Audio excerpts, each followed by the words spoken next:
Meus irmãos, graça e paz do Senhor Jesus Cristo. Vamos dar início ao culto de louvor e gratidão ao nosso Deus. Os convido a colocar de pé e a abrir as sagradas letras no Salmo 98.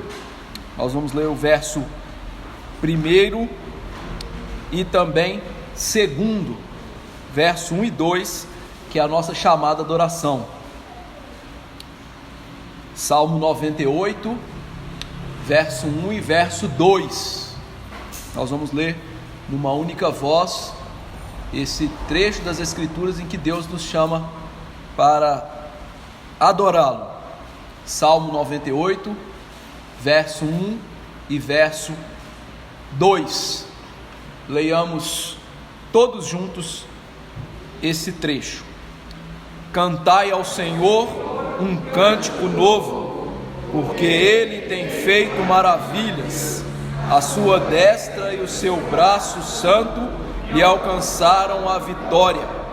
O Senhor fez notória a sua salvação, manifestou a sua justiça perante os olhos das nações. Vamos orar invocando o nosso Deus. Senhor Deus, Rei dos altos céus, Todo-Poderoso, Pai Celeste, nós nos achegamos à Tua presença por Jesus Cristo, nosso Salvador, para cultuá-lo hoje na beleza da Tua santidade, para magnificar o Teu nome, ó Deus, que é acima de todos os nomes. Pedimos que o Senhor seja propício a esses pecadores que são redimidos por Jesus Cristo, o Teu santo servo, o nosso Salvador e Rei, e assim, ó Deus, lhe seja agradável o culto. Em nós mesmos, o culto que prestamos a Ti lhe seria desagradável, mas é por causa de Jesus que o Senhor o recebe, e assim seja feito, para a honra, louvor, glória do Teu nome. Que assim, ó Deus, também neste culto, a Tua palavra e consequentemente o Teu Filho estejam no centro do culto, e não nós, homens pecadores. Que o culto hoje e todo o culto da nossa vida e nas assembleias solenes sejam todos eles cristocêntricos, para louvor e glória do Teu nome. Mas Deus, como o Senhor é bom, como a Tua misericórdia dura para sempre, como a Tua misericórdia não nos permite que sejamos consumidos, peço-Te que o Senhor edifique a Tua igreja. Tua igreja precisa de Ti, Tua igreja precisa ouvir a Tua palavra, Tua igreja precisa se conformar à imagem de Jesus. Faça isso essa noite, eu Te imploro. É no nome dEle que oramos. Amém. Ainda de pé, queridos, vamos adorar a Deus por trazer novos céus e nova terra. Abram comigo o livro de Apocalipse, capítulo 21, verso 1 a 8. Nós vamos ler de maneira alternada esses versos. Apocalipse 21, verso 1 a 8, de maneira alternada, nós vamos ler estes versos. Apocalipse 21, 1 a 8. Assim diz a palavra do Senhor: Vi novo céu e nova terra, pois o primeiro céu e a primeira terra passaram, e o mar já não existe. Vi também a cidade santa, a nova Jerusalém, que descia do céu, da parte de Deus, ataviada como noiva na adoração do Senhor. Então ouvi grande voz vinda do trono, dizendo: Eis o tabernáculo de Deus com os homens. Deus habitará com eles. Eles serão povos de Deus, e Deus mesmo estará com eles. E lhes enxugará nos olhos toda lágrima, e a morte já não existirá. Já não haverá luto, nem pranto, nem dor, porque as primeiras coisas passaram. E aquele que está sentado no trono disse: Eis que faço novas todas as coisas. E acrescentou: Escreve, porque essas palavras são fiéis e verdadeiras. Disse-me ainda: tudo está feito. Eu sou o Alfa e o Ômega, o princípio e o fim. Eu, a quem tem sede, darei de graça vencedor herdará estas coisas, e eu lhe serei Deus, e ele me será filho. Quanto, porém, aos covardes, aos incrédulos, aos abomináveis, aos assassinos, aos impuros, aos feiticeiros, aos idólatras e a todos os mentirosos, a parte que lhes cabe será no lago quebrado com fogo e enxofre, a saber, na segunda morte. Louvado seja Deus por novos céus e nova terra, trazendo a criação redimida para ser a santa morada da igreja do Senhor. Louvado seja Deus por isso. Ainda de pé, vamos cantar o cântico Glória para sempre.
Sentar, queridos irmãos, vamos confessar os nossos pecados.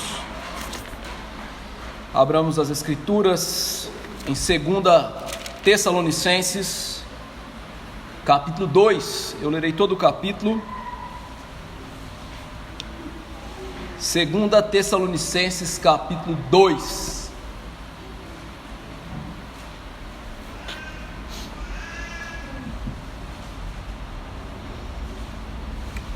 Segunda Tessalonicenses 2, vou ler todo o capítulo e peço aos irmãos que acompanhem a leitura.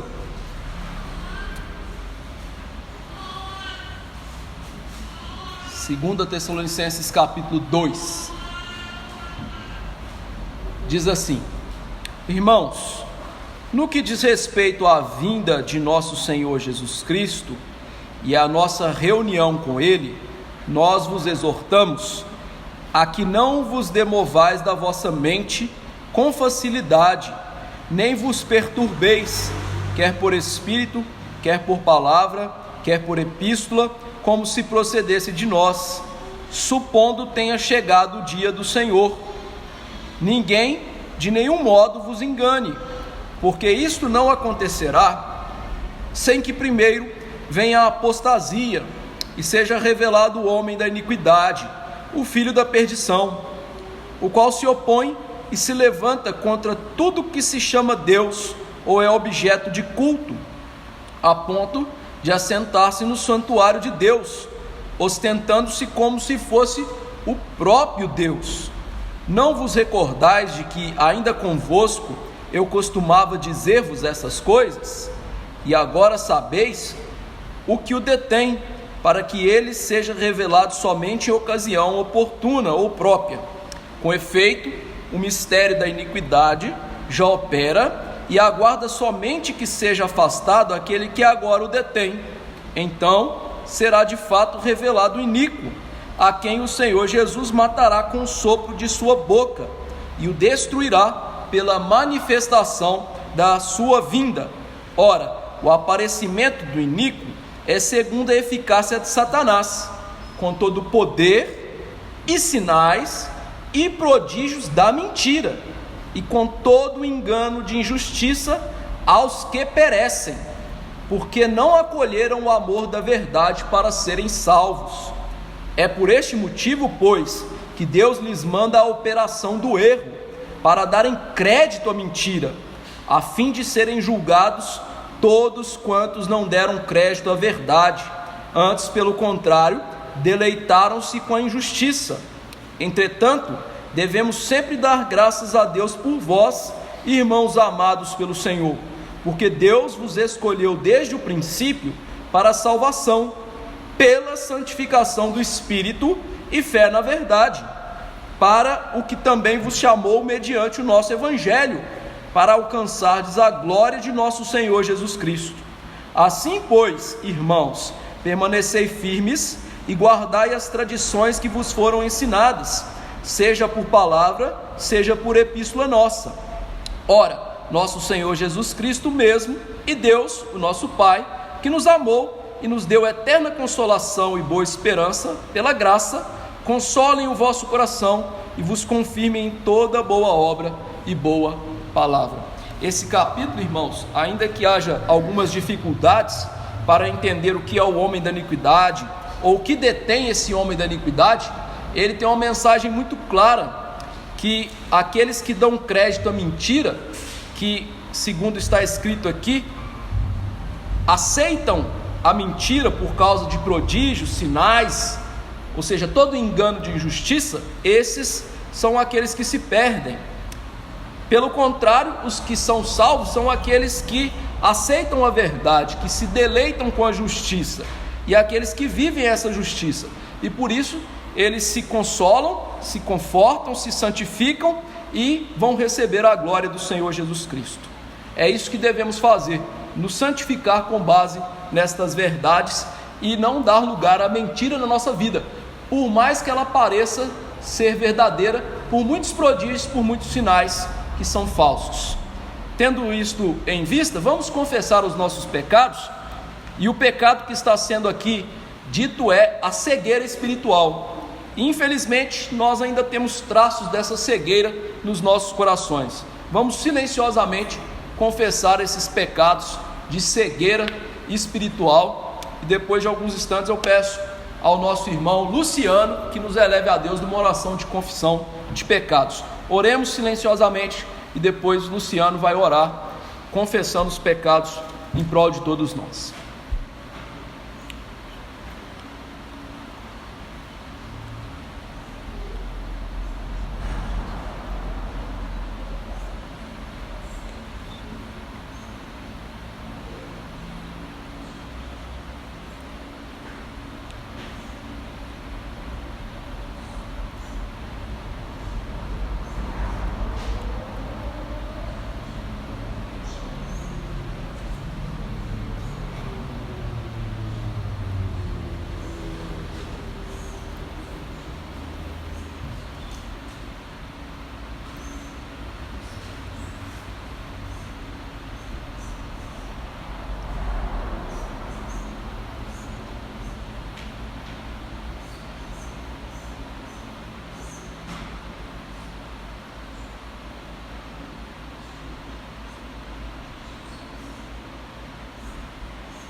não buscarmos a tua presença, clamarmos ao Senhor, agradecer, louvar todos os dias, tendo presente sobre Deus por essa salvação, a remissão dos nossos pecados e nos trazer de novo a tua presença. Pai, gratidão por isso. Seja conosco, fala os nossos corações, instrua o Senhor ainda mais, nos afasta de nós, da tua graça, do Espírito Santo, para nos convencer diariamente do pecado, da justiça e do juízo do Senhor. E prepara, Senhor, para ouvirmos a tua palavra e para vivermos, ó Pai, os nossos dias, para tanto quanto concluirmos a eternidade do Senhor. Mas seja essa a nossa esperança, pois muitas das vezes não é. Pedimos perdão por isso também. Em nome de Jesus, nós te louvamos e conosco. Amém. Vamos louvar a Deus pelos feitos dele do passado e que nos dão esperança no presente. Abramos as escrituras no Salmo 77. Nós vamos ler esse salmo de maneira alternada, todo ele, Salmo 77. Nós vamos ler esse salmo todo, louvando a Deus pelos seus feitos do passado que nos dão esperança no presente. Salmo 77, leitura alternada desse salmo, todo ele. Salmo 77, diz assim: ao mestre de canto, Jedutum, salmo de Asaf. Elevo a Deus a minha voz e clamo, elevo a Deus a minha voz para que me atenda.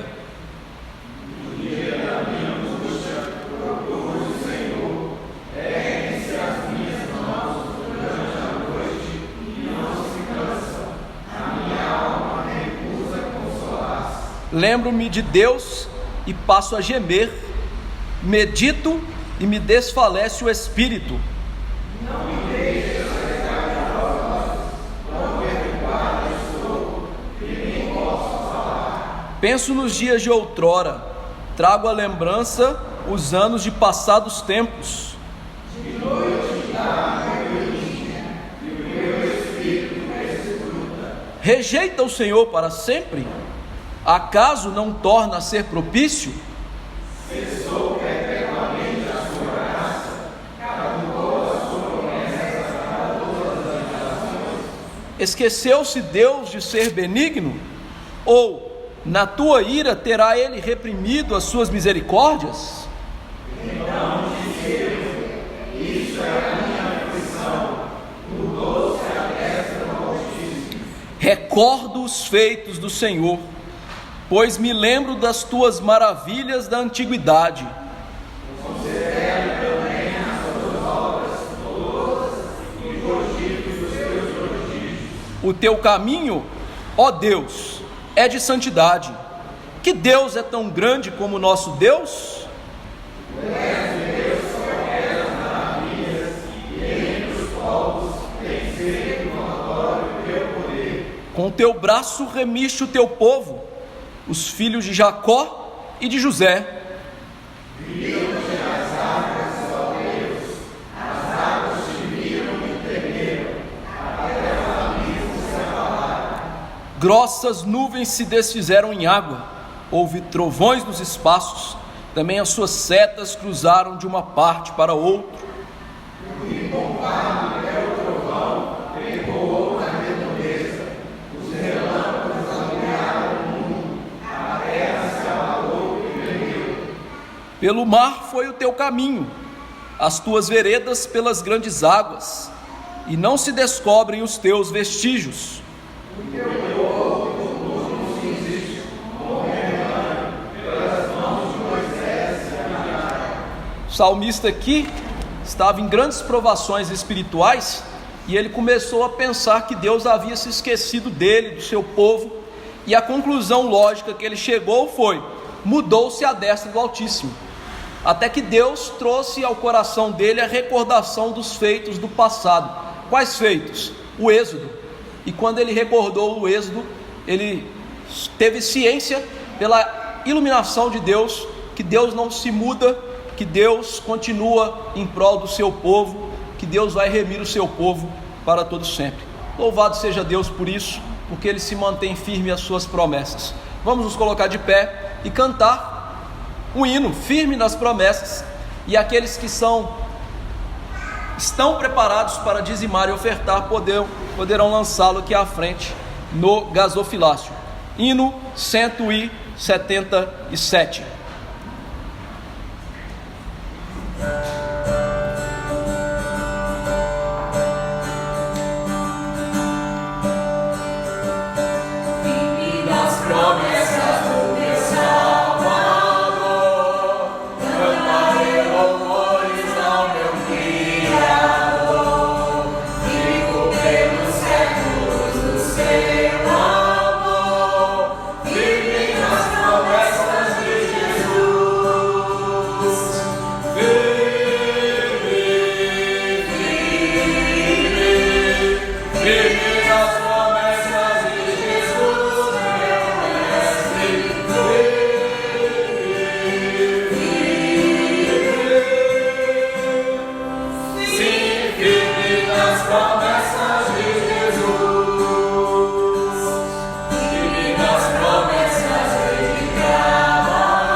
Edmar, por favor, nos eleve a Deus numa oração de gratidão.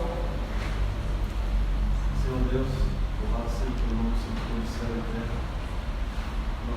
Nesse momento, agradecemos ao Senhor o que o Senhor tem feito em nossas vidas, pela oportunidade neste culto público, adorar ao Senhor e agradecer a tua majestade.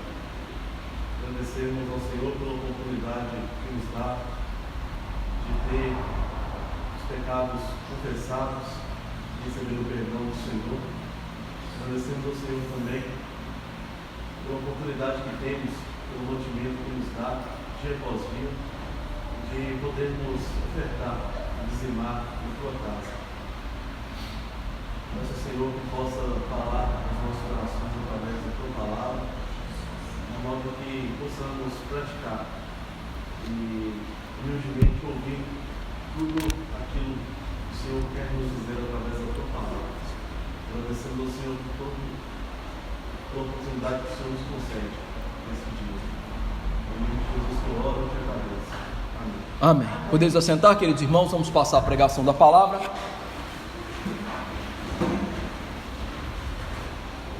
Os convido a abrir no livro do profeta Zacarias, capítulo 12.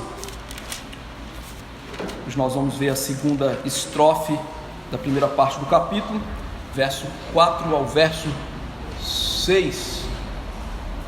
Zacarias 12, 4 a 6.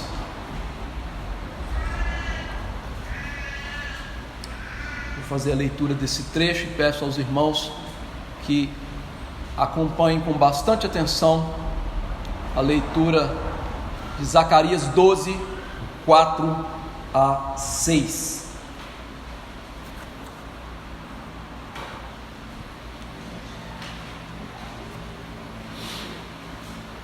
Livro do profeta Zacarias, capítulo 12, verso 4 a 6.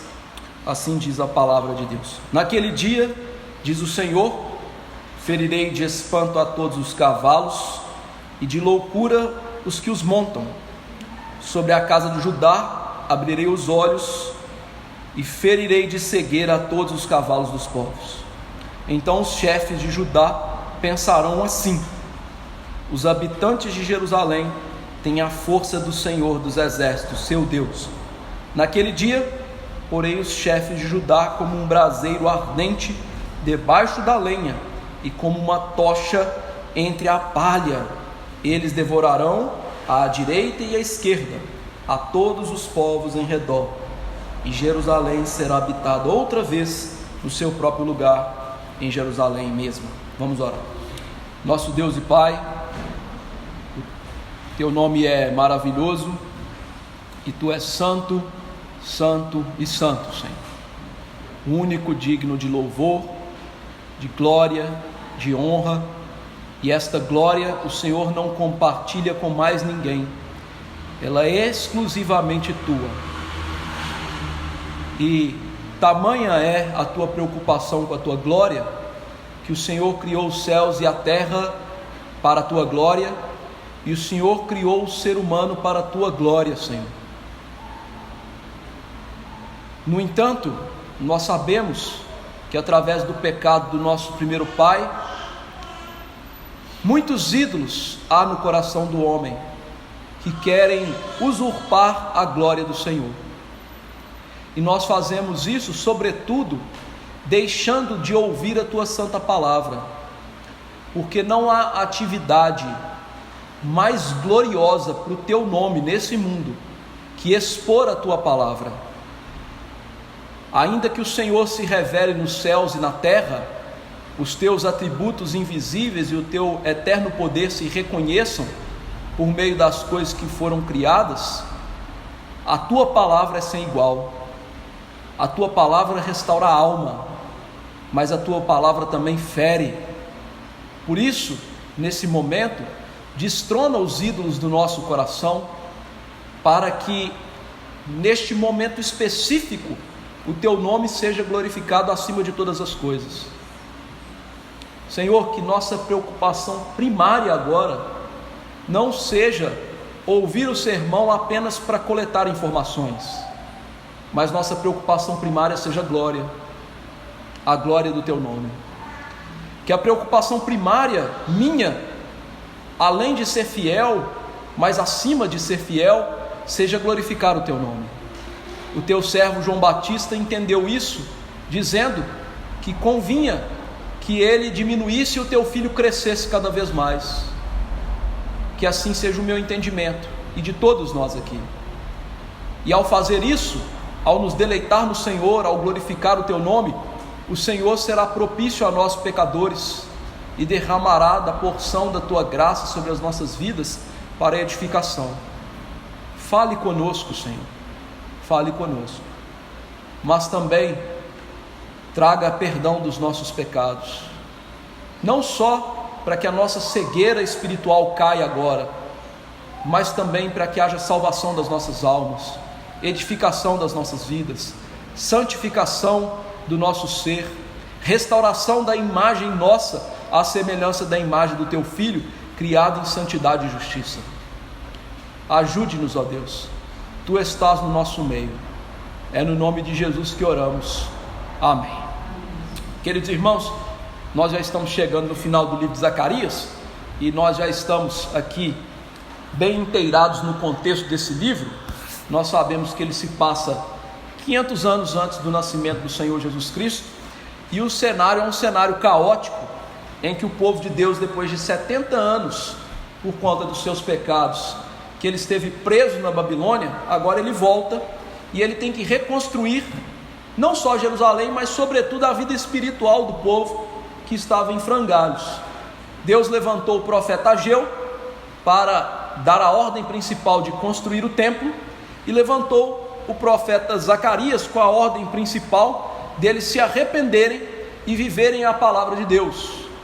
O livro de Zacarias, como nós temos estudado, ele é tipicamente uma literatura apocalíptica. Então ele lida muito mais com o que é simbólico do que com o que é histórico, físico, real. Ele usa símbolos históricos para apontar para realidades espirituais.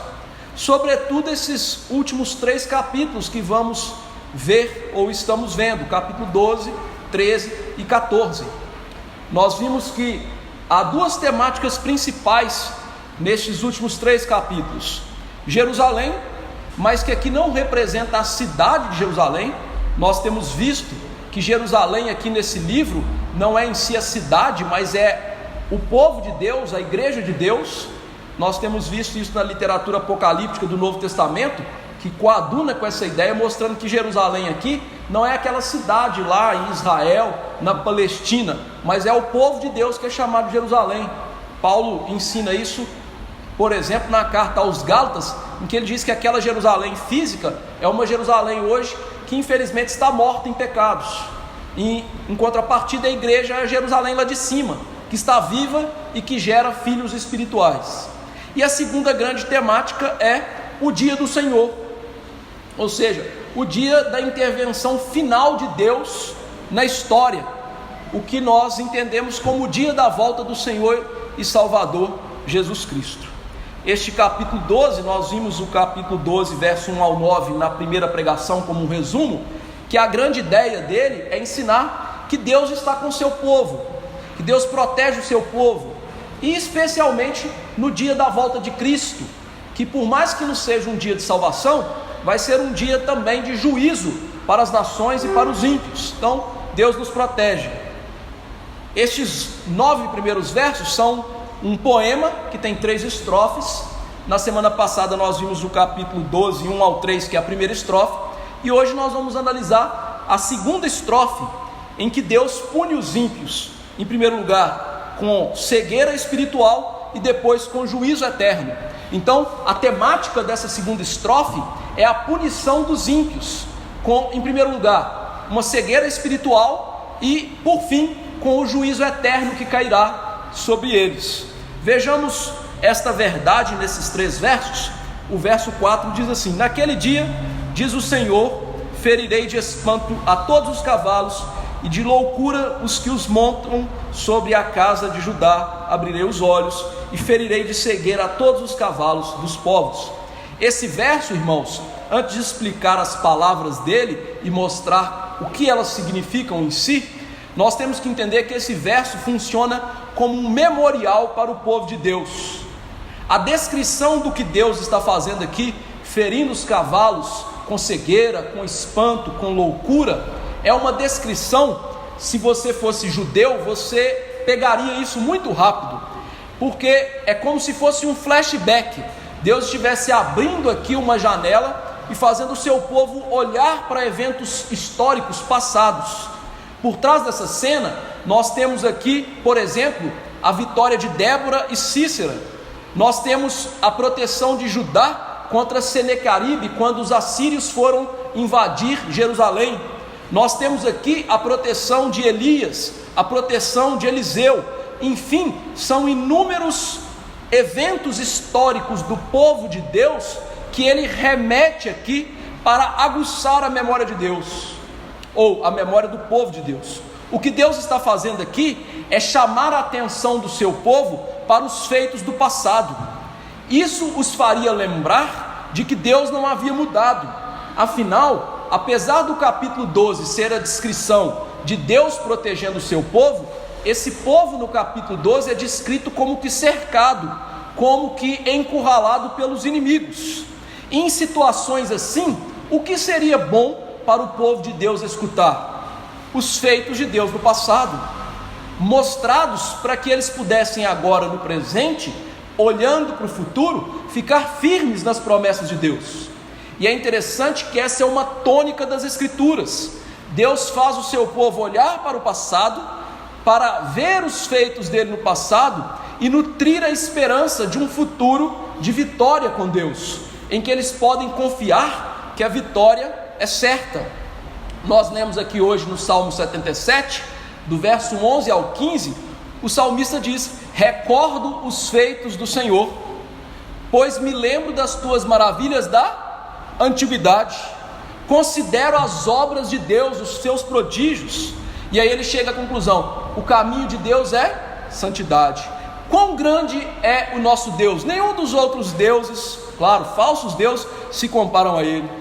Deus fez notório o seu poder, o teu braço ele nos remiu, os filhos de Jacó, ou seja, os filhos da aliança.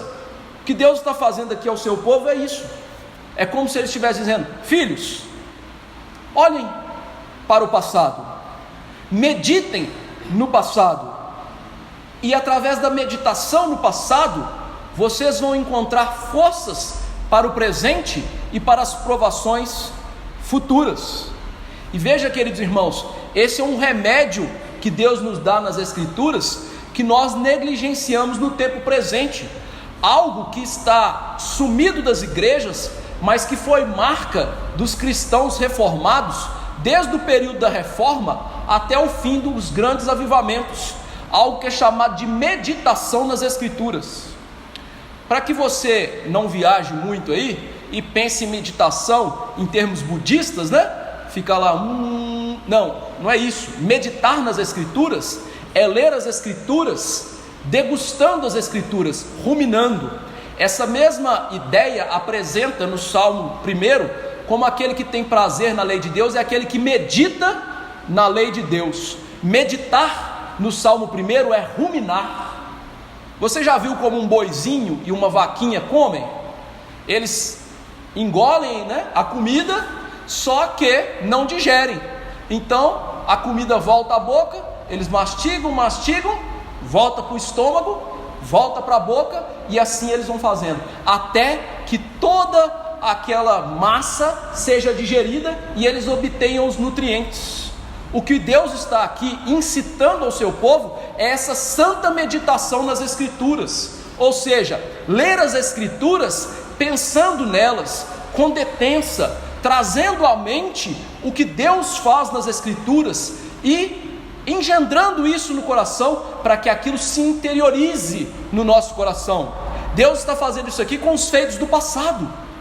E, irmãos, qual é o feito do passado mais grandioso que nós podemos meditar no presente para fazer isso nas nossas vidas? A cruz e a ressurreição do nosso Senhor Jesus Cristo. Veja que aqui o Salmo 77 faz recordação do Êxodo.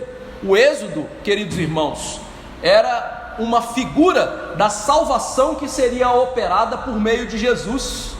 Paulo ensina em Colossenses que Cristo, ele nos libera do império das trevas para servir a Deus. Ou seja, o Egito era uma figura desse império das trevas. Então a nossa meditação é a meditação agora, não do êxodo lá do Egito, mas do êxodo do verdadeiro cativeiro do ser humano, que é o cativeiro do pecado. Então podemos olhar para o passado e ler as Escrituras meditando nisso.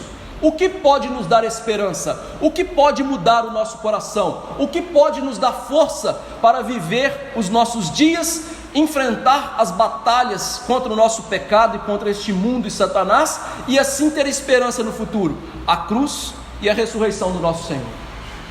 É isso que nós devemos olhar, os grandiosos feitos de Deus no passado, meditar como Deus é bondoso por dar-nos o seu Filho a morrer por nós, como Deus é bondoso em ressuscitar o seu Filho para a nossa justificação, como Deus operou um grande milagre para nos salvar, afinal nós jamais merecíamos isso. E hoje você pode então desfrutar dessa meditação e saber, a destra do Altíssimo não se mudou, A destra do Altíssimo permanece a mesma. Deus continua sendo fiel e podemos então nutrir a nossa alma para viver em esperança. E é isso que esse verso funciona. E esse verso funciona dessa maneira, usando a expressão naquele dia. Nós já vimos no sermão passado que essa expressão naquele dia aponta para dois eventos históricos específicos. Em primeiro lugar, a morte e ressurreição de Jesus, mas em último lugar, o que a teologia chama de sensus plenior, ou seja, o cumprimento máximo do que significa o dia do Senhor, é o dia da volta do Senhor e Salvador Jesus Cristo. E é isso que está aqui em voga nesse texto, ou seja, nós estamos falando da volta de Cristo, da realidade última, final, do dia da intervenção final de Deus nesse mundo. E por isso, aqui o santo profeta de Deus repete essa expressão. Ele repete essa expressão para que nos firmemos nesta realidade. Ou seja, Cristo há de voltar, Cristo há de trazer o consolo final ao seu povo, Cristo há de trazer a vitória ao seu povo, Cristo há de vencer os nossos inimigos. E é isso, queridos irmãos, que a literatura apocalíptica serve. A literatura apocalíptica não é para descrever o futuro de maneira detalhista, e nem de maneira com que a gente entenda tudo literalmente.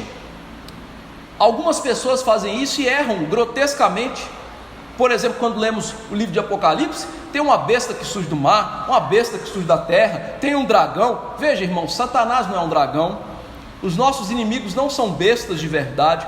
Isso é uma linguagem simbólica para nos ensinar verdades. Verdades não para a gente saber como que vai ser o futuro de maneira plena, de maneira completa, mas para que nos firmemos naquilo que é verdadeiro. O que? A volta de Cristo é real e Ele vai trazer a vitória para nós, e podemos nos consolar nisso. Por isso o profeta está aqui, nessa literatura apocalíptica do Antigo Testamento, dizendo, naquele dia, como o apóstolo Paulo disse, irmãos, pensai lá nas coisas do alto, pensai nas coisas do alto onde Cristo vive. Ele está querendo focar os nossos olhos para essa realidade final, porque a vida só faz sentido, queridos irmãos, se nós olharmos para essa realidade final, em que Cristo há de voltar e trazer justiça e salvação final. Se pensarmos na vida como nós a vivemos hoje, qual sentido faz de sermos perseguidos por causa do Evangelho, negarmos a nós mesmos, tomarmos a cruz e seguir, se Cristo não vai voltar e trazer a salvação e o juízo eterno? Faz sentido. Então ele está aqui focando as nossas mentes nisso, Coloque as suas mentes nisso. Foquem naquele dia, foquem na volta do Senhor, foquem no dia de Cristo. E como que vai ser isso? Em primeiro lugar, ele diz aí que vai ser como que os cavalos serão feridos de loucura e os que montam serão aí tomados de espanto. Aqui, irmãos, os cavalos eram a maior força do mundo antigo. Quando Jesus voltar, e até lá, nós não usaremos mais cavalos para guerrear, a gente sabe disso. Então o profeta usa aquilo que ele tem historicamente para apontar para coisas espirituais, como eu estou salientando. Os cavalos e os seus cavaleiros eram a maior força do mundo antigo. Em campo aberto, o exército que tinha melhor cavalaria era o exército vencedor. Por isso aqui, o que Deus quer dizer é: todo poderio humano nada é diante de mim.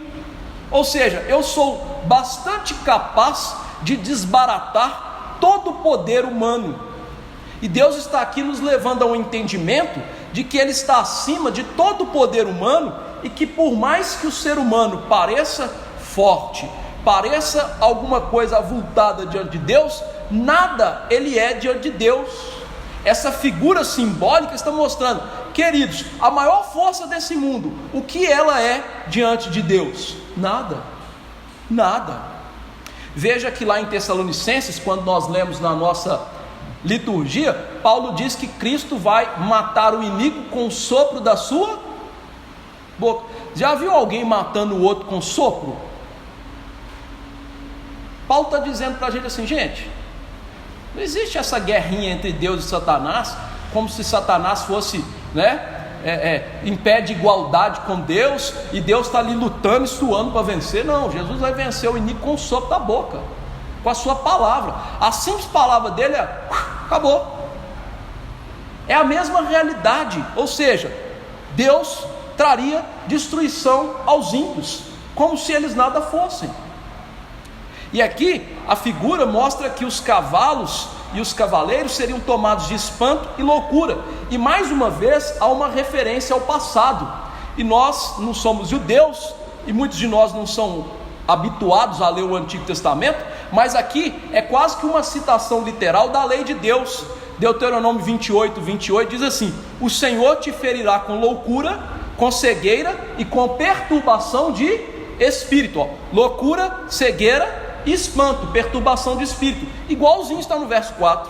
O que o profeta está fazendo é uma citação da lei, só que na lei isto era uma punição para os desobedientes do povo de Deus, que são ímpios. Ou seja, aqueles que estão no povo de Deus que desobedecem, eles são ímpios. Essa aplicação agora é dada àqueles que são ímpios no sentido pleno da palavra, aqueles que não são hipócritas, mas eles se reconhecem como ímpios. E aqui nós temos uma punição espiritual das mais graves das Escrituras, que é chamada cegueira espiritual. O pecado, irmãos, ele nos cega. O pecado, quando Deus não nos leva ao arrependimento, nós temos cegueira da parte de Deus. E o que acontece é que nós vamos afundando cada vez mais no pecado, sem perceber. E essa cegueira, quanto mais ela cresce, mais o arrependimento para a vida vai se tornando um milagre grandioso de Deus, porque o arrependimento começa por perceber o que é e o quão grave o nosso pecado é em relação a Deus. Mas a cegueira espiritual, sem uma ação completamente sobrenatural e única de Deus, faz com que a pessoa não veja o pecado, e ela receba punições do pecado na sua vida sem perceber. Ela vai tornando o indivíduo cada vez mais debilitado para seguir as coisas que Deus quer que ele faça, que ele viva. E veja que este capítulo 12, lógico, está depois do 11, pastor, você é inteligente, né? Óbvio, né? Mas o 11 termina com a cegueira espiritual dos falsos líderes do povo de Deus.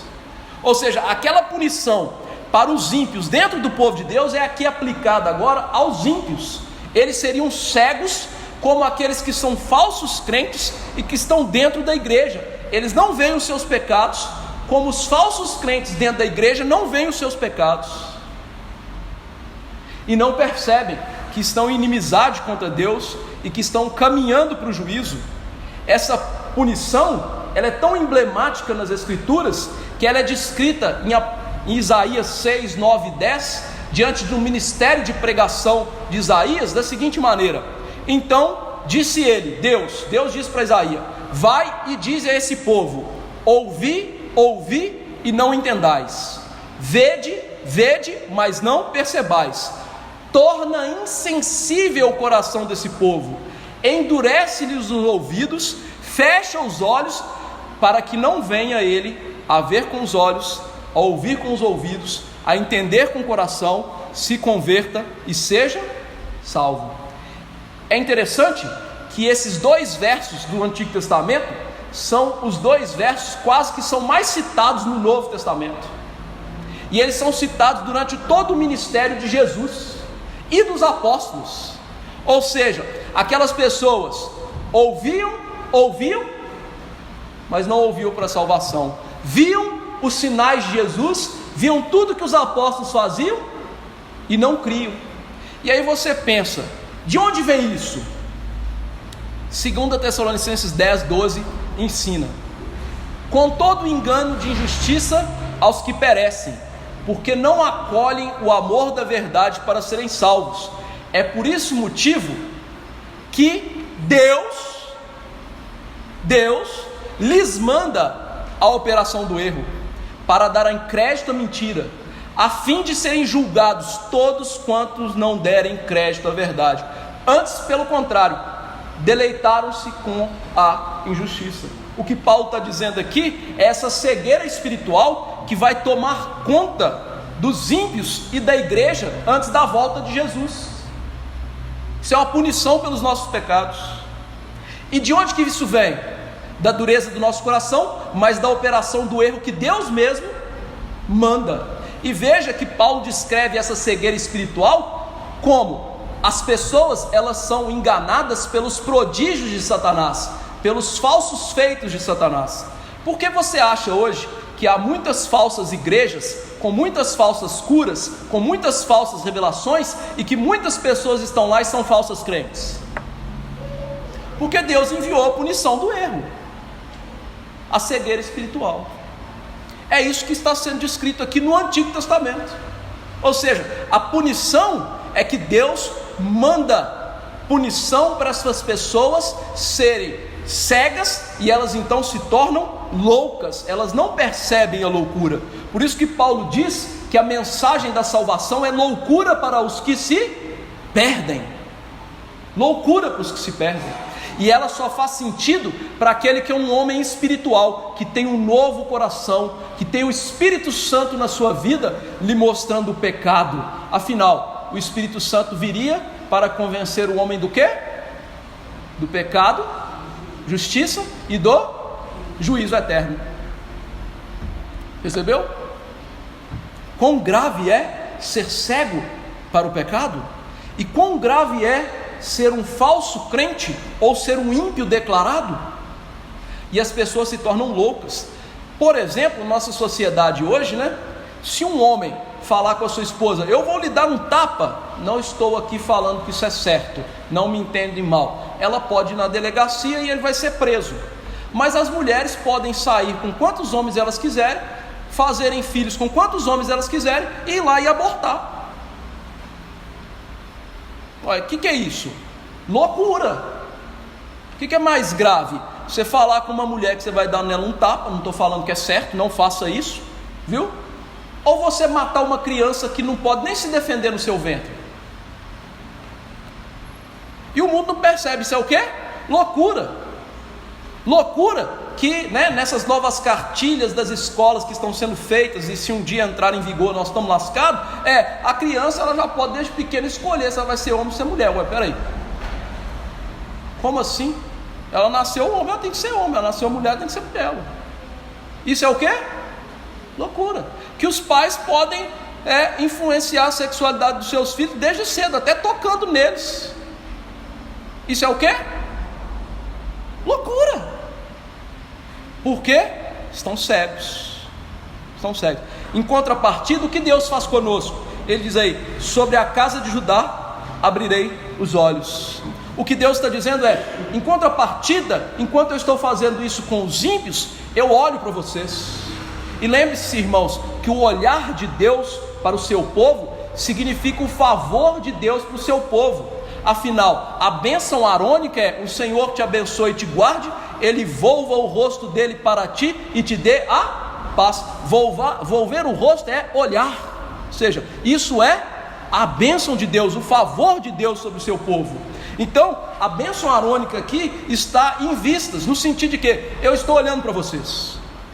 Significa que vocês podem ficar tranquilos, porque eu sou favorável para vocês. Por mais que esse cenário que vocês estão vivendo aí é de caos, de cegueira, de loucura, eu estou olhando para vocês.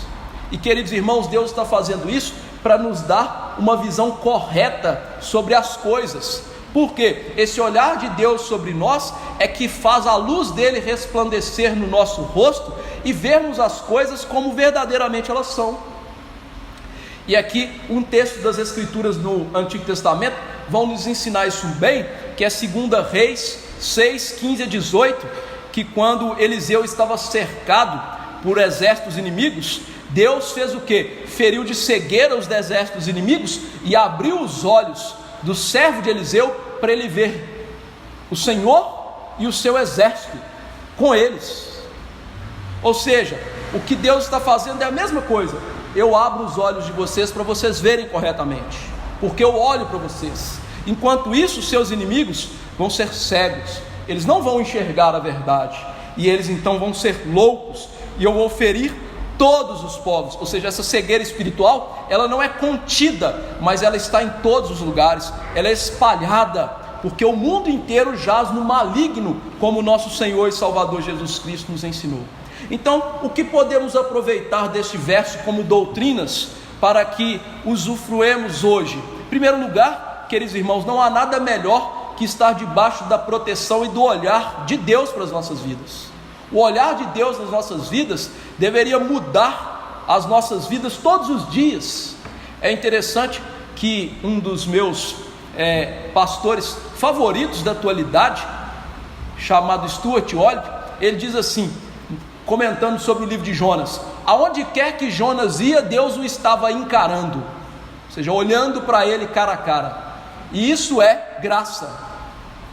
Ou seja, não há nada melhor do que Deus nos encarar todos os dias, ainda que isso traga em nós certo temor e tremor por causa dos nossos pecados, mas a face abençoadora de Deus é o que deve nos motivar a viver todos os dias. Deus está com o seu povo, abençoando o seu povo. Em segundo lugar, nós aqui temos que aprender a exercitar a nossa fé quando Deus parece nos abandonar aos nossos inimigos. Nós olhamos para esse mundo e parece que nós estamos abandonados, parece que Deus não olha para a sua igreja. Afinal, as igrejas que são verdadeiras igrejas, que querem ser firmes, são pequenas, são tacanhas, são fracas, lutam contra os seus pecados, tentam disciplinar os seus membros, vão ali, sabe, quase que resvalando os pés, mas isso não significa que Deus não está conosco. Essa é a situação que temos que exercitar a nossa fé. Deus chama a exercitar a nossa fé na maneira como Ele se oculta nas nossas vidas, mas é ali que exercitamos a nossa fé. Lembre-se que Abraão só viu o anjo com o sacrifício no lugar do seu filho quando ele foi sacrificar o seu filho. Até aquele momento Deus estava oculto, mas era um momento de exercitar a fé. E é assim a vida cristã. Parece que Deus não está conosco, mas Ele está lá. Em terceiro lugar, nós vamos aprender que Deus parece não ser favorável a nós e até mesmo ser conivente com as nossas misérias, como se Ele quisesse que nossas esperanças fossem todas elas dissipadas. Mas Deus faz isso, irmãos, para que entendamos que a verdadeira esperança não está fundada nas circunstâncias, mas está fundada sobre Ele, e quando ela é fundada sobre Ele, ela não é decepcionada jamais, e nós jamais pereceremos. Por quê? Pelo fato de sermos do rebanho santo de Deus. Ele está abrindo os olhos sobre nós, Ele realmente cuida da nossa segurança, ainda que Ele tenha que tirar a nossa esperança das coisas e passar para Ele, e esse é um processo doloroso, mas é um processo extremamente necessário. Quando Deus faz isso, o que o povo de Deus confessa? Verso 5: então os chefes de Judá pensarão assim: os habitantes de Jerusalém têm a força do Senhor dos exércitos. Ao ver os poderosos feitos de Deus, ao ver a cegueira espiritual dos ímpios, ao ver o maior poderio dos ímpios sendo destruído, qual é a conclusão que nós devemos chegar? Deus está conosco. Isso parece óbvio, e é óbvio, mas não é tão fácil. Por exemplo, somente aqueles que têm uma visão espiritual adequada e aguçada é que percebem isso. Vou lembrar para vocês de episódios que isso aconteceram. Por exemplo, nossa passagem aqui não tem um pano de fundo no Êxodo, na grande salvação? Volte para o Êxodo. Deus manda 10 pragas no Egito. O povo de Deus sai do Egito livre e com grande quantidade de ouro. Deus abre o mar e derrota os egípcios no mar, sem eles moverem uma sequer espadinha, que eles nem tinham. Deus dá água para eles nas rochas, Deus manda comida para eles dos céus, Deus anda com eles numa coluna de nuvem, protegendo eles durante o dia. Deus anda com eles numa coluna de fogo durante a noite, protegendo-os. E na maior boa vontade, Deus estava amando, protegendo, cuidando, dando segurança ao seu povo. E quando eles chegaram numa reles provação, qual a conclusão que eles chegaram? Deus nos tirou do Egito, porque lá não tinha sepulcro suficiente, Ele nos trouxe para enterrar nesse deserto. Ou seja, qual é a conclusão que eles chegaram? Deus quer nos matar. Diante de tudo que eles viram, parece óbvio, mas não é óbvio. E por que eles chegaram a essa conclusão? O autor de Hebreus interpreta: porque eles não viram todas aquelas coisas e não receberam todas aquelas coisas com fé.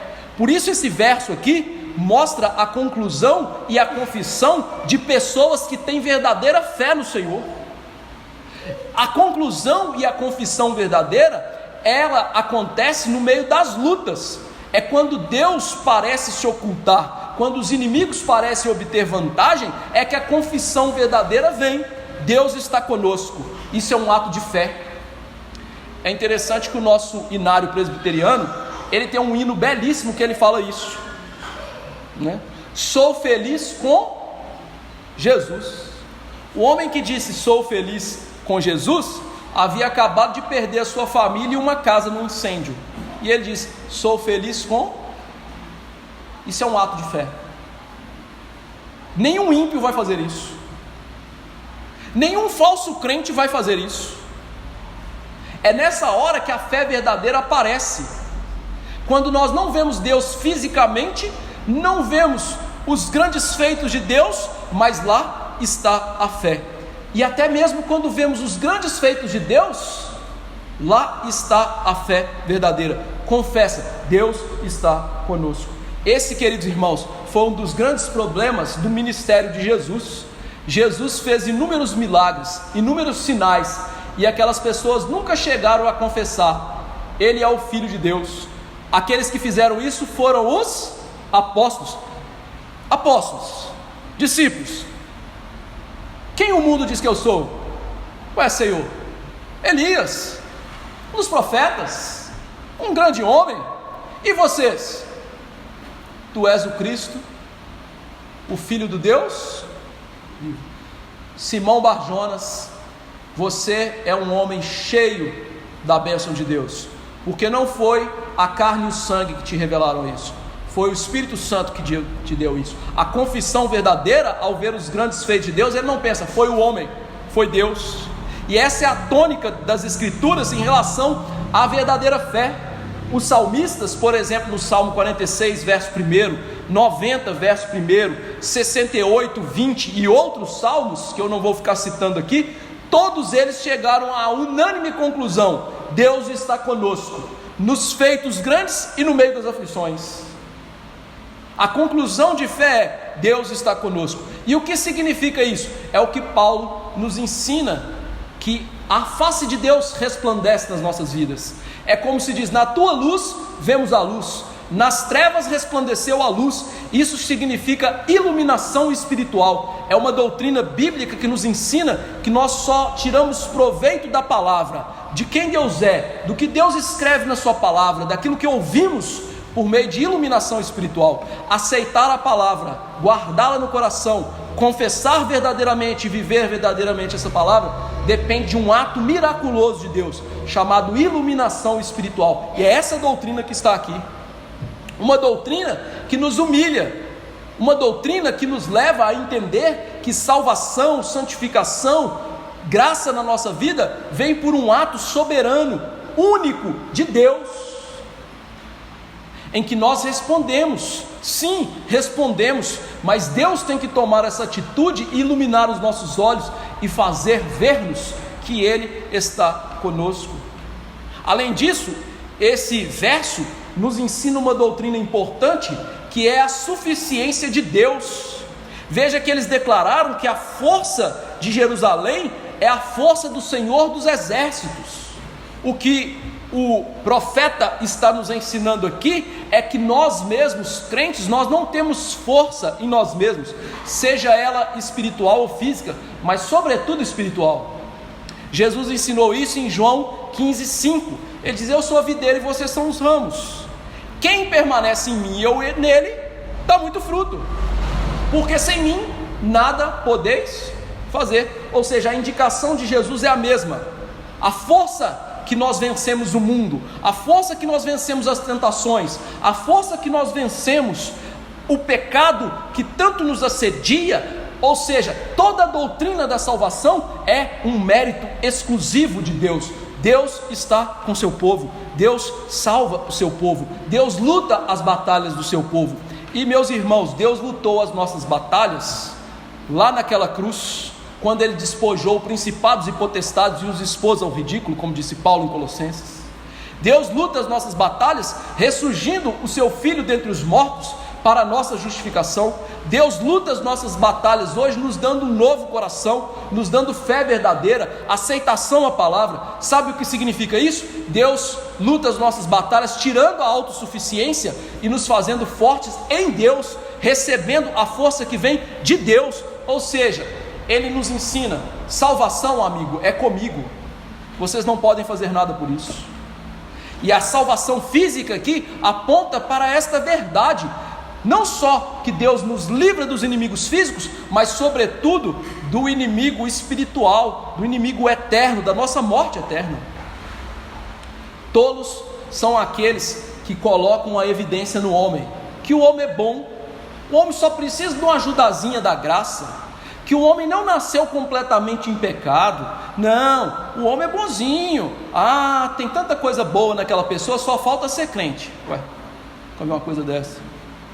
Jesus diz assim: vocês que são maus, Jesus não diz vocês são bons, vocês que são maus, sabem dar coisas boas para os seus filhos. Ele falou: vocês são maus, vocês são bons não. Por isso, irmãos, um dos textos mais ignorantemente citados na Bíblia, que eu já vi nas igrejas, é esse: assim diz o Senhor, maldito o homem que confia no homem. O problema é que o povo para aqui, né? Eu não confio no Hugo não. Por quê? Maldito é o homem que confia no homem. Ainda bem, Hugo, seu pastor não é burro. Ele leu o resto do versículo: faz da carne mortal o seu braço e aparta o seu coração do Senhor. Sabe o que o profeta está dizendo?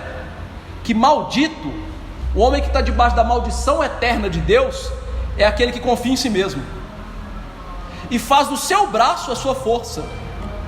Significa que o seu coração está longe de Deus. É isso que o profeta está ensinando, e é isso que esse verso aqui está combatendo: o orgulho humano, a tolice humana de achar que nós somos alguma coisa sem Deus, que nós somos suficientes para a nossa salvação, para os nossos livramentos. Não, irmãos, os verdadeiros crentes nas Escrituras, eles são humildes. Deus concede graça aos humildes, Deus odeia e rejeita os soberbos. Os verdadeiros crentes são aqueles que entendem que todas as boas dádivas vêm do Pai das luzes, que não há sombra de variação ou mudança, que o Todo-Poderoso é que nos dá a vitória. Paulo disse: vocês são mais do que vencedores em Jesus, não é em vocês mesmos.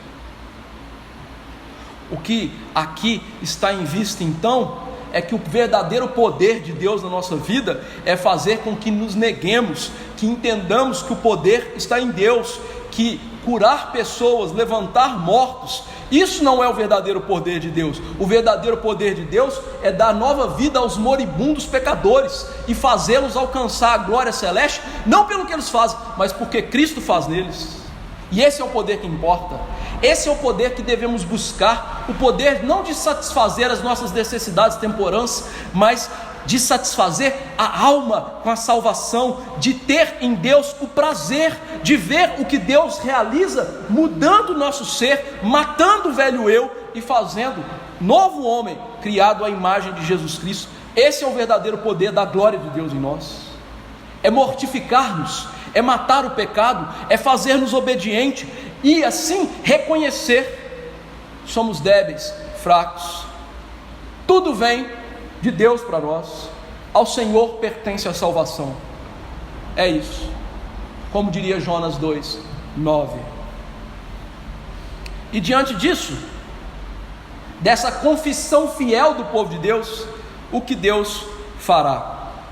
Naquele dia, expressão de novo usada: porei os chefes de Judá como um braseiro ardente debaixo da lenha, e como uma tocha entre a palha. Eles devorarão a direita e a esquerda, a todos os povos em redor, e Jerusalém será habitada outra vez no seu próprio lugar, em Jerusalém mesmo. Diante desta confissão, Deus fala mais uma vez sobre esse dia final. Veja que a expressão é usada, naquele dia. Então, isso não vai acontecer historicamente de maneira final antes daquele dia. É isso que ele está mostrando. Ou seja, então não começa a pensar que esse texto aqui está falando de Jerusalém, voltar para Jerusalém em 1949, igual um monte de ignorante faz. Não, é naquele dia, meu amigo, é o dia do Senhor. Não tem nada a ver com o Israel físico aqui. Não tem nada a ver. Isso aqui tem a ver com o Israel espiritual, com a igreja de Deus. Naquele dia em que o povo de Deus o vê como o vitorioso, aquele que guerreia as nossas batalhas, o que Deus faz? Deus vai os usar para trazer juízo sobre os seus inimigos. Agora Deus não só fere os inimigos de cegueira, mas agora Ele traz o juízo final, que é o resultado de toda essa cegueira, é o cume de tudo o que está acontecendo. E veja que aqui o povo de Deus é mostrado como o fogo, e os ímpios são comparados à palha e à madeira. O que você faz com palha e madeira? Fogueira, né? Fogueira. Lembre-se, em primeiro lugar vamos falar do povo de Deus. O trecho aqui é apocalíptico. Então Judá aqui está como um representante do povo de Deus. Ou seja, o povo de Deus vai ser instrumento na mão de Deus, mostrando que mesmo esse instrumento débil, diante da confissão do poder de Deus, ele se torna útil na mão de Deus. Mesmo, irmãos, que Deus não precise do seu povo, Deus faz questão de usar o seu povo. Essa é a metodologia de Deus. Deus poderia salvar pessoas sem usar os apóstolos, sem nos usar hoje? Sim, se Ele quisesse. Se Ele assim houvesse planejado, se Ele assim houvesse decretado na eternidade passada, sim, Ele poderia, mas Ele decidiu usar o seu povo, para mostrar a glória do seu poder, esse vasinho de barro que somos nós, mas que coloca toda a ênfase então no tesouro do Evangelho, da graça, da glória de Deus. Deus vai usar o seu povo. Então Deus usa esse povo. Mas e os ímpios, como eles são descritos aqui? Palha e tocha, ou palha e lenha. É interessante que o Salmo 1, quando ele faz o contraste entre os crentes e os ímpios, lembre, os crentes amam a palavra, os crentes meditam na palavra, os crentes seguem a palavra. O final do Salmo é: os ímpios não são assim, são porém como a palha que o vento dispersa. Por isso, os perversos não prevalecerão no juízo, nem os pecadores na congregação dos justos. A Bíblia, ela é muito clara em descrever os ímpios como palha. Por mais força que os ímpios pareçam ter aos nossos olhos humanos, no sentido físico, político, eles são palha para Deus. Palha, irmãos, é algo muito fácil de voar, é algo sem valor. A palha aqui era retirada no ato de joeirar. Você julgava o trigo junto com a palha e o vento batia e o trigo ficava caindo e a palha ia embora, dispersava facilmente. E essa palha, ela pega muito fácil o fogo. Por isso que eu brinquei aqui, né? Palha e lenha, lembra? Fogueira. Fazer fogueira você precisa de palha e lenha. Então a verdadeira natureza dos ímpios é aqui descrita. Eles são palha, eles são facilmente destruídos por Deus. E é interessante que aqui Deus então descreve esse instrumento que é o seu povo, colocando fogo nos ímpios. É interessante isso. E aqui, queridos irmãos, a gente tem que entender as Escrituras. Fogo nas Escrituras é um sinal de juízo. No Egito, uma das pragas foi chover pedra com fogo dos céus. Sodoma e Gomorra, choveu fogo e enxofre dos céus. Jesus descreveu o inferno como? Marcos 9, 48 e 49, onde não lhes morre o verme, nem o fogo se apaga, porque cada um será salgado com fogo. Além disso, João Batista descreveu o ministério de Cristo como um ministério de fogo. Ele descreveu o ministério de Jesus como um ministério de salvação e juízo. Ele usa a figura de 2 batismos, Espírito Santo e fogo. O batismo do Espírito aponta para a salvação, e aí que o povo cai igual o pato, né? O fogo não aponta para o batismo do Espírito, aponta para a condenação.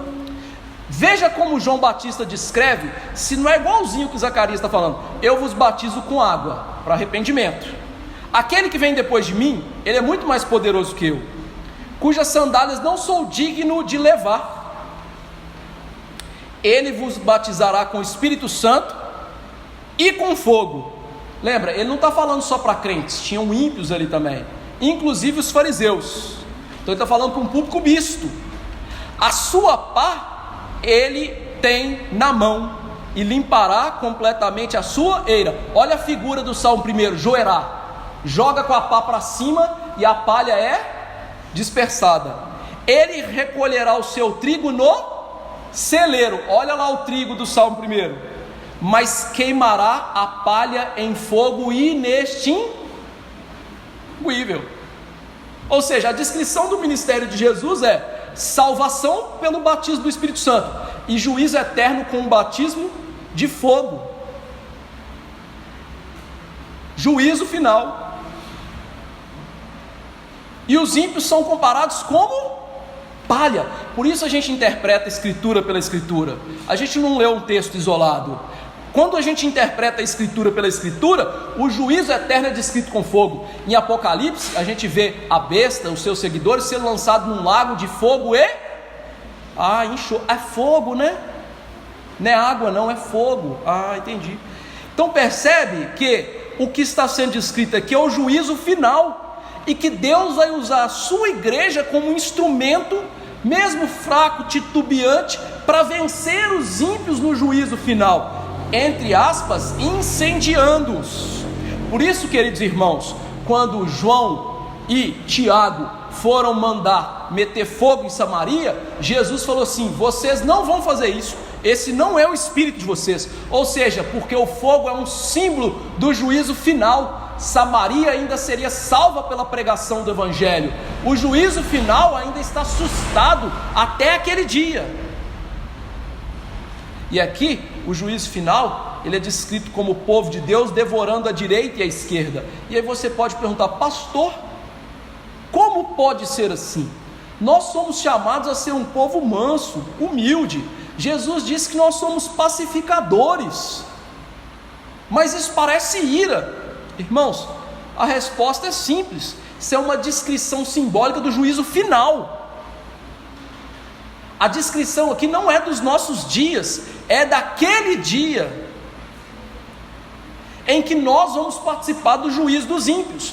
Como que vai ser isso? A gente não sabe. A Bíblia dá vislumbres. 1 Coríntios 6, 2 e 3, nós já lemos, diz assim: não sabeis que os santos hão de julgar o mundo? Juízo final, os santos, nós.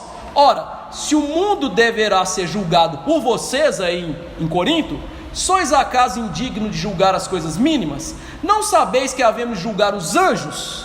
Quanto mais as coisas dessa vida. Paulo está falando assim: no juízo final, vocês vão julgar os ímpios e os anjos. Ele não disse como, mas vai fazer. Apocalipse 20, verso 4, diz o seguinte: vi também tronos, e nestes sentaram aqueles aos quais foi dada a autoridade de julgar. Ele está descrevendo a igreja. Vi ainda as almas dos decapitados por causa do testemunho de Jesus, bem como por causa da palavra de Deus, tantos quantos não adoraram a besta, nem tampouco a sua imagem, e não receberam a marca na fronte e na mão, e viveram e reinaram com Cristo durante 1000 anos.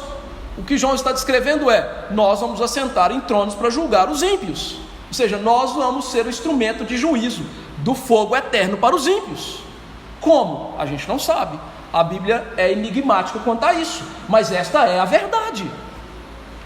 A verdade, então, é que naquele dia, sim, nós vamos ser instrumento de juízo. Mas hoje, irmãos, o que nós temos que fazer é, não como João e Tiago, querer meter fogo nos samaritanos, mas hoje o que devemos fazer é pregar o evangelho da salvação. Hoje é o dia da salvação, é dar bom testemunho das nossas vidas. A igreja hoje ainda não é o instrumento último e final dos juízos, só naquele dia.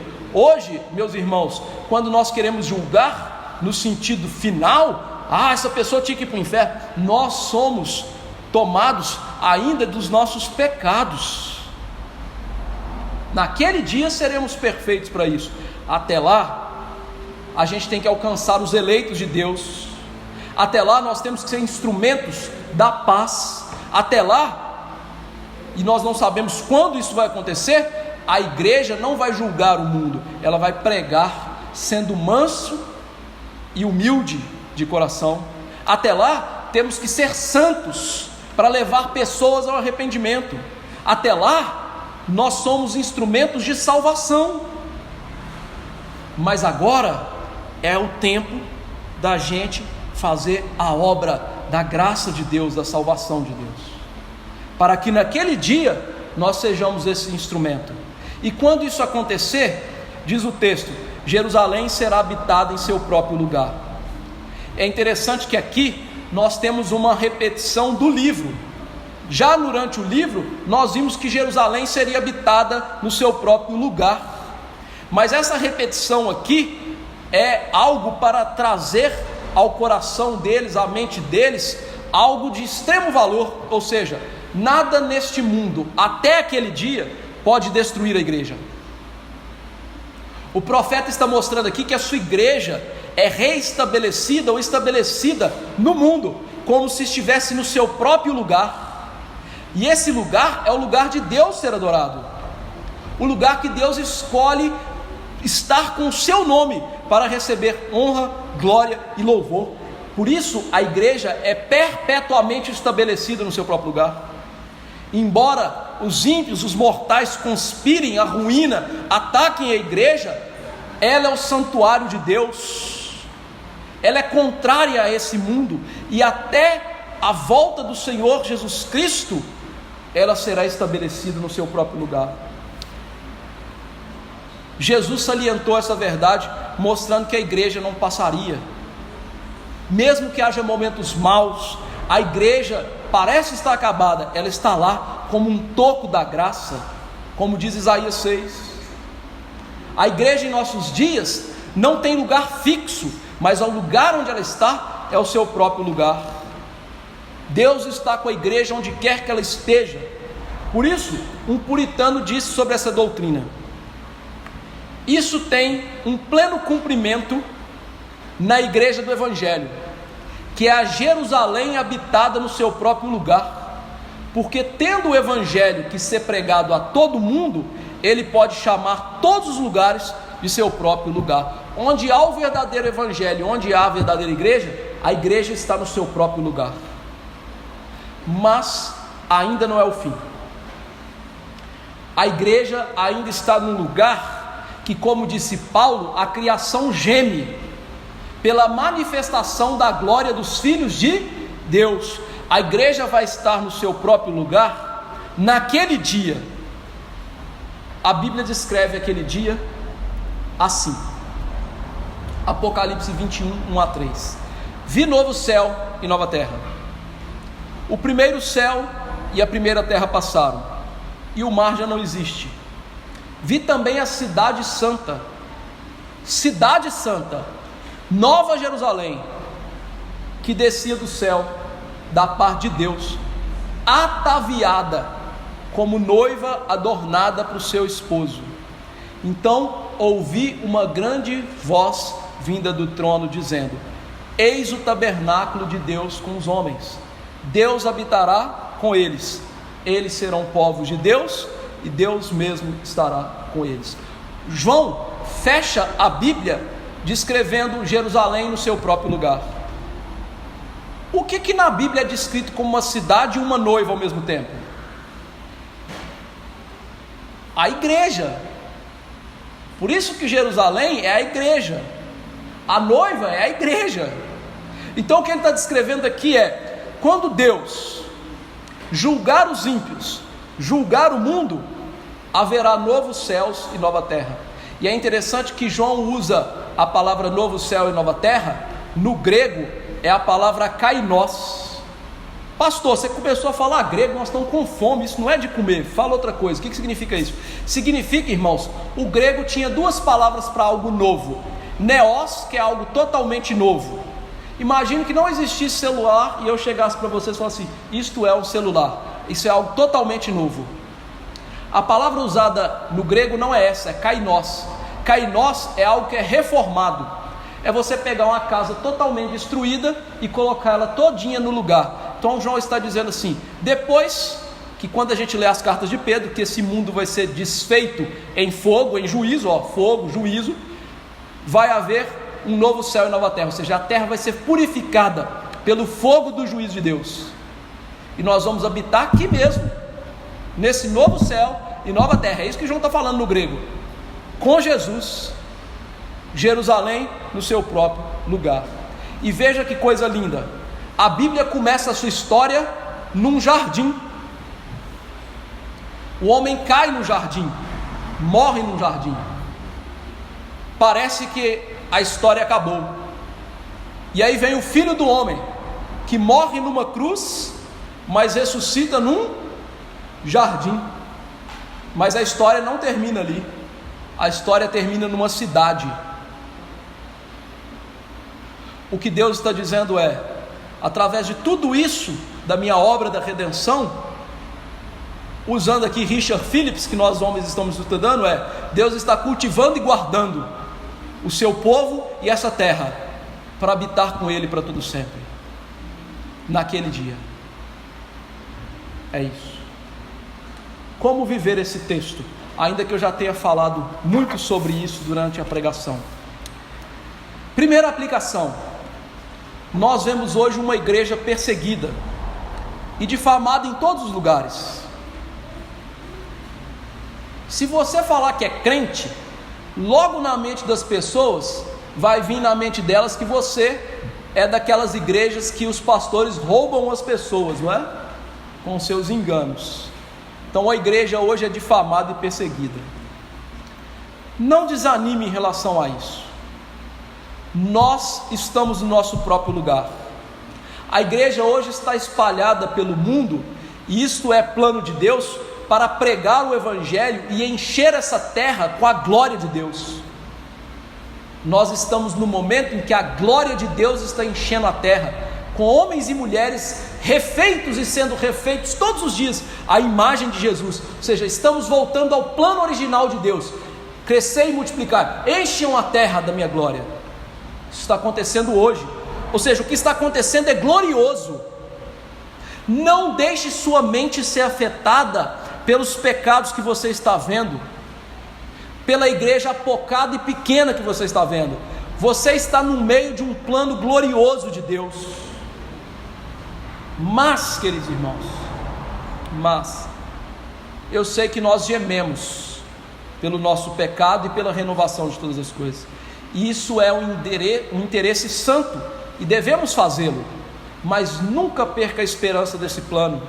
Um dia essa terra vai ser renovada, e nós estaremos com ela, com Jesus, desfrutando de Jesus para todos sempre. Vai ser um dia glorioso para sempre. Que essa seja a sua confiança, irmão, que esse seja o seu motivador todos os dias.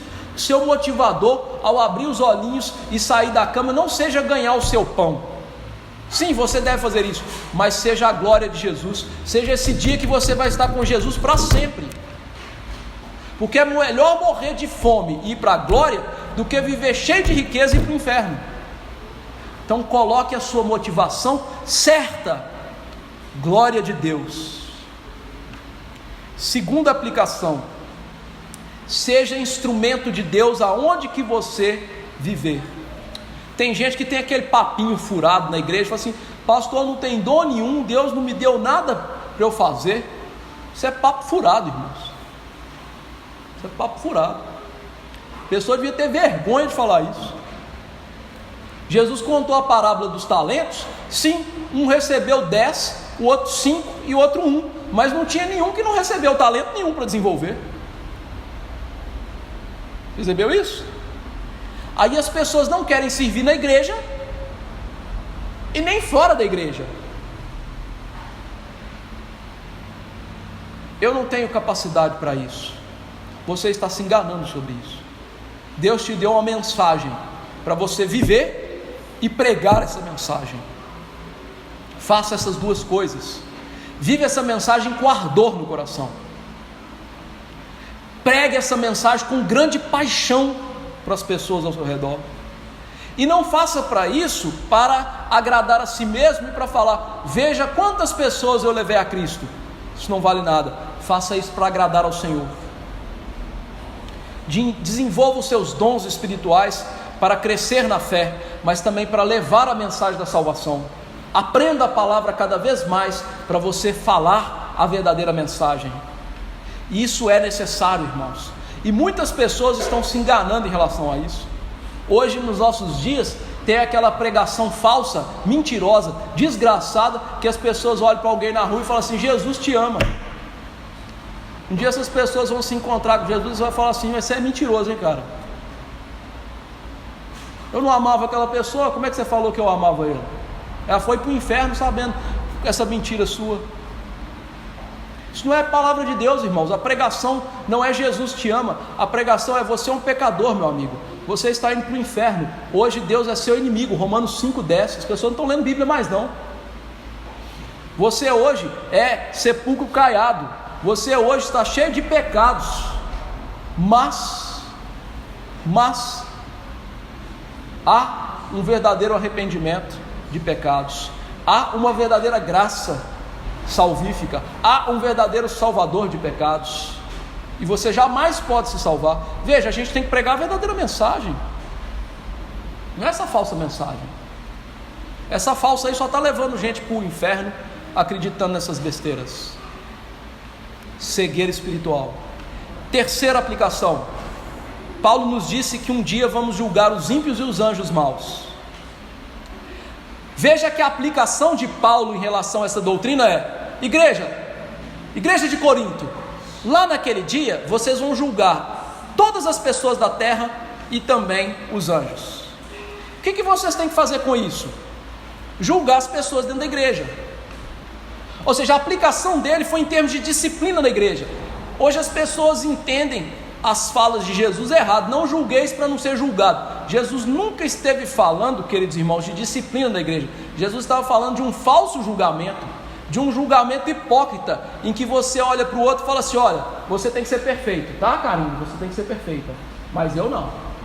Aí ele fala: não julgueis para que não sejam julgados. Porque na medida em que vocês vão medir, também vocês vão ser medidos. Jesus não está falando de julgamento das coisas. A verdadeira palavra é: Jesus diz lá em Mateus 18,15: o irmão pecou? Vai, confronta no pecado. Esse é julgamento. Ele não arrependeu? Chama a testemunha. Não arrependeu? Leva para a igreja. Vai ser gentil e publicano, ou seja, vai ser considerado servo de Satanás se não arrependeu. Isso é disciplina da igreja. Isso tem que voltar para as igrejas, porque a nossa cultura hoje é: deixa para lá. O irmãozinho está adulterando, deixa para lá. O casalzinho está dando problema, deixa para lá. Não pode ser assim. A disciplina vai salvaguardar a honra de Jesus. Sabe quantas pessoas não entram na igreja porque sabem que algumas pessoas estão na igreja fazendo pecados terríveis dentro da igreja e ninguém faz nada? Muitas e muitas pessoas. Igreja tem que tratar pecado, meu amigo. Por quê? Em primeiro lugar, por causa da honra de Jesus. Jesus só vai ser visto conosco quando nós vivermos uma vida santa. Ali está o Senhor. Isso é para a pureza da igreja. Por quê? Pecados tornam uma igreja moribunda. Pecados destroem igrejas. Pecados levam igrejas a não viver o arrependimento e a serem falsas igrejas. Nós precisamos urgentemente confrontar os nossos irmãos nos pecados deles, começando dentro do lar, e depois confrontar aqueles que estão pecando contra cada um de nós. e se eles não se arrependerem, levá-los ao conselho. Para quê? Para que eles sejam julgados, disciplinados. E aí, salvaguarda a honra de Cristo, mas o outro benefício é a salvação daquelas pessoas. Elas se arrependem e passam a viver a vida santa, a menos que não se arrependam. Quarta aplicação: traga à sua memória, irmãos, o que pode te dar esperança. Você e eu estamos numa batalha gravíssima. Às vezes nós nos sentimos abandonados. Às vezes a gente pensa assim: Deus não está comigo, parece que Ele esqueceu de mim. Isso é o pecado tomando conta da nossa alma. A verdade é que Deus não abandona os seus. A verdade é que Deus realizou tão grandes coisas no passado que podemos olhar para elas e tirar conforto de que esse Deus não muda. Foi isso que Ele disse para o povo lá de Malaquias: olha, vocês não são consumidos porque eu sou o Senhor e não mudo, gente. E a gente pode tirar esse conforto hoje. Olhe para a cruz, olhe para a ressurreição, leia as Escrituras, medite nelas, aplique isso na sua vida. Isso vai te dar grande conforto e vai te fazer dissipar a nuvem do desânimo na sua vida. Muitos crentes são desanimados espirituais porque não aplicam as verdades das Escrituras nas suas vidas. Leem, mas nunca chegam a ato de aplicação das Escrituras. Isso é necessário. Nós temos que nos pregar a palavra. Isso é um ato espiritual, a pregação para si mesmo. Então você tem que ler as Escrituras e falar assim: uau, esta é a verdade do texto? Então eu vou aplicar a mim mesmo. Como que isso funciona na minha vida? Quinta aplicação: cuidado com a cegueira espiritual. Essa punição horrível pelo pecado. Irmãos, a cegueira espiritual é tão séria que um cego físico, ele sabe que ele é cego, mas um cego espiritual não sabe. Jesus falou isso para os fariseus: são cegos guiando outros, e eles achavam que eles que estavam com a luz brilhando nos olhos. Apesar de Deus muitas vezes nos mandar a cegueira, sabe quem que é o culpado pela nossa cegueira? Somos nós. Por quê? Porque nós não temos a palavra no nosso coração, nós não aguardamos no coração, nós não amamos a verdade, e isso faz com que vamos dando cada vez mais créditos à mentira. Amamos cada vez mais o pecado e o padrão desse mundo. Queridos irmãos, trave uma batalha espiritual para te resguardar disso. Porque ninguém tropeça numa montanha, a gente vai tropeçando em pedrinhas. Satanás vai trazendo essas pequenas coisas para a gente tropeçar. Hoje você vê um filme que tem cena de sexo, amanhã você vê um pornô leve, depois você vê um pornô explícito, depois você já está vendo pornografia que nem convém citar aqui. Hoje você brinca com a mulher na rua, amanhã você manda uma mensagem para outra, depois você já está dormindo com ela. Satanás vai usar o pecado para fazer o máximo estrago, mas o pecado vai cegando aos poucos, a cegueira vai vindo aos poucos, e aí quando a pessoa menos percebe, ela já está completamente cega. Resguarde-se disso.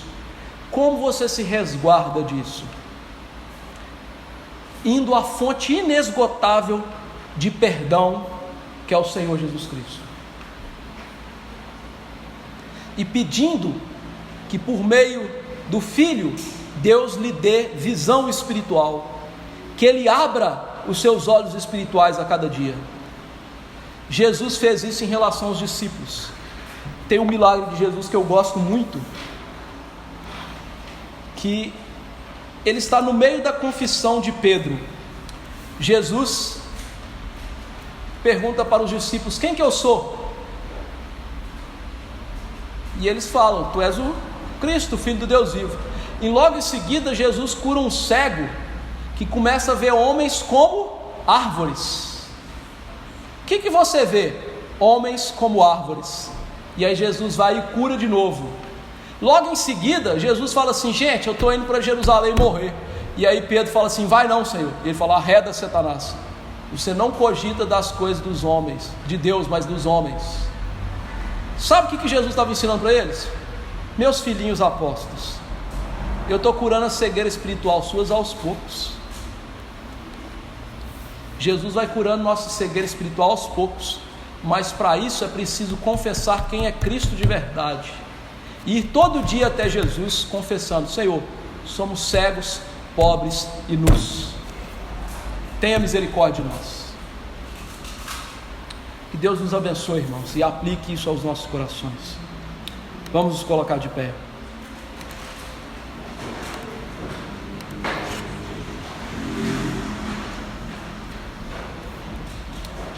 Senhor nosso Deus e Pai, somos gratos, Senhor, pela Tua santa palavra, e pedimos que o Senhor aplique aos nossos corações nessa noite. Que o Senhor nos dê a graça de sermos confiantes em Ti, meditando nas Escrituras, vendo os Teus santos feitos no passado, ó Deus, e assim nos animando para viver no presente com vistas àquele dia. Senhor, não permita que os nossos corações e mentes se foquem na presente realidade que vai ser consumida pelo fogo, mas que pensemos nas coisas do alto, onde Cristo vive, que firmemos os nossos olhos no Senhor e Salvador da nossa alma, que, ó Deus, usemos esse dia que se chama hoje, não para acumular riquezas, viagens, carros, casas, passeios. Sim, essas coisas fazem parte da vida, mas não devem ser o principal da nossa vida. O principal da nossa vida é glorificar o Senhor e viver assim com prazer no Senhor, e ao fazer isso, levar a Tua mensagem por amor ao Senhor e para aqueles que estão se perdendo. E ao fazê-lo, Deus, ajude-nos a pregar a verdadeira mensagem, e não essa mensagem distorcida dos nossos dias. Essa nunca foi a mensagem do Teu Filho. A mensagem do Teu Filho foi: arrependei-vos dos pecados, crede em mim, o reino está próximo. Ou seja, a mensagem do Teu Filho não era: eu te amo. A mensagem do Teu Filho é: Deus é o seu inimigo, se arrependa. Não nos deixe ter vergonha nessa mensagem. Esta é a mensagem que a Bíblia diz. Dai-nos então, ó Deus, que creiamos na Bíblia de verdade como ela é, e vivamos essa Bíblia em todas as áreas, Senhor.